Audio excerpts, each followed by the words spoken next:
What is up, riders? Welcome back to the channel. Today we've got something super interesting. A lot of you guys have been asking how to do this. So today we are teaching you guys how to fit brake pads to a BWS 100 and do a brake upgrade.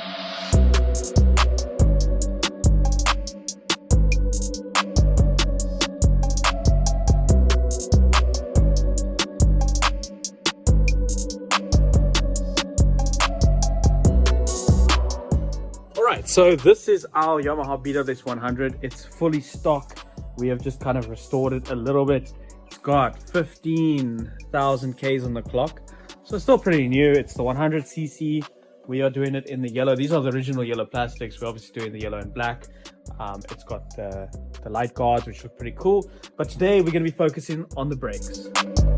Okay guys, I'm going to show you how to change the brake pads on a BWS 100. Don't undo the caliper bolts here. You'll see underneath here is just use a 12 spanner. I'm going to use a 12 T-bar. We're literally just going to take this one off. You're going to take the mounting off over here, and then we're going to rotate the caliper up in an anti-clockwise and then slide it off. So let's do that.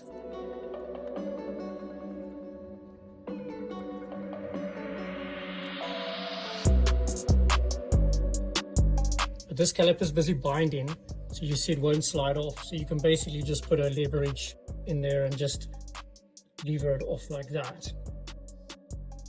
So if it wasn't seizing up, then you would be able to do that easily. And then you just lift it up like that. As you can see, it clears the brake pads and then just slide it off like that. You can see the reason why we don't take the actual caliper off is because we want the hanger to stay in place. So you'll see inside here how these pads fit. These anti-rattle plates, you've got one at the top and one at the bottom. You'll see this one's got a spring, it's kind of spring loaded. Let me actually just pull it out and show you rather. So you see this here has got a spring plate. This pad needs to sit on top of that spring plate. Now what happens is if you pull this whole thing off and you try and do it together, or if you're not aware of the spring plate, you'll see that one's bent slightly. We'll straighten it. What happens is you guys tend to fit them like that. So the spring plate is not underneath like that. It's sitting like that, and that is incorrect. So this is the most common problem that I find when I do brake pads, is I always come across them sitting like this when they need to be sitting like that. Having a look at these tabs, if you see them slightly skewed, just take a long nose pliers and just manipulate them into position. Like you'll see this one's slightly out. So that's how you want them. We can test it, stick it in, and then the top one, you'll see the top one doesn't have anything. So that one's at the top, and the spring retainer one's at the bottom. So when you've got your new, okay, obviously I don't have a new pad with me right now, but if this was a new pad, how you're going to fit it is you're going to slot it in at the top, like that, and then you're going to push it in over, and then make sure that that is on top. The pad is on top of the spring. It mustn't look like this. That's incorrect. See there? Incorrect.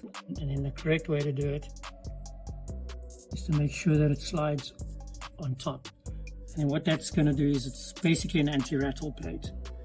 So that's how your pad should be fitted. And of course the other side you need to make sure is exactly the same. Don't just assume that it's incorrectly, rather just double check.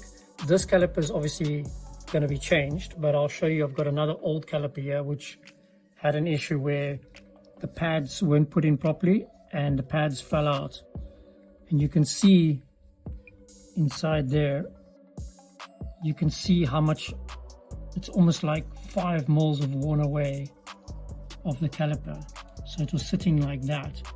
And what happened here is the inside pad fell out and it was only running the outside pad on the piston, and it was just grinding the disc away.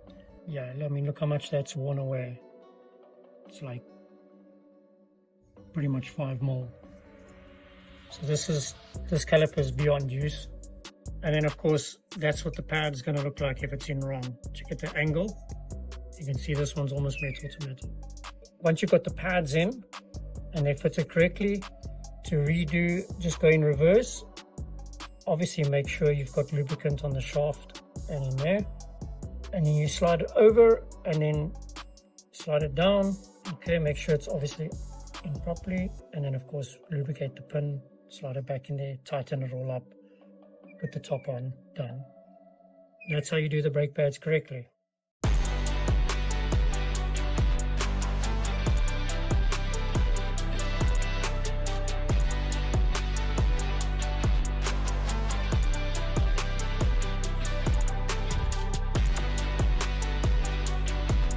This is the Motoforce twin pot caliper. Some of you will notice that it's pretty much the same as a Nitro or the Aerox 100, which this is a replacement for that model. But we can use it directly on the BWS, and the benefits to that is that it's a twin piston caliper, so we're going to get better braking force, as you know, these things don't have the best of brakes and stopping power. So this definitely makes a significant increase in your stopping power. The cool thing with this is it comes with the brake pads, and there's no floating like as in the old caliper, which means it won't seize up. If you are interested in this, the link is down below. This one's pretty simple.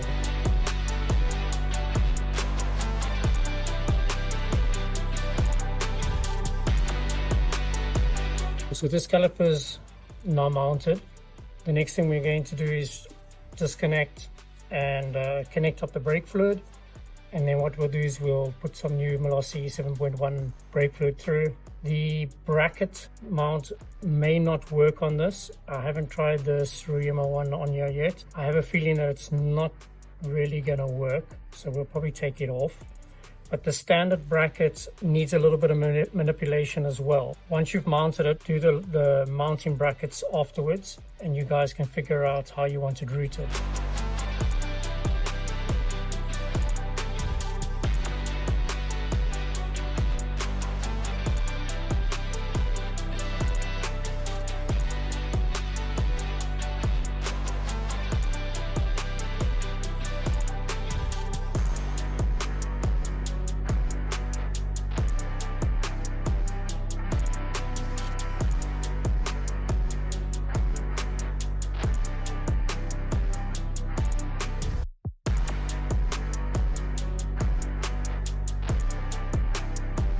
Alright guys, there you have it. Looking quite clean with the new brake caliper. If you do want this, like we've said before, it is in the description down below, so check that out. But I hope you guys learned something and you can take away from this, especially if you're just changing your brake pads. We see it so often, so make sure you do it the way that we've told you, and make sure that the spring is underneath and not behind or in front. So with that being said, thank you so much for watching. I hope you learned something. If you did, hit that like button, hit that share button, share this to someone who has a BWS who needs to know this, and we'll check you in the next video. Peace.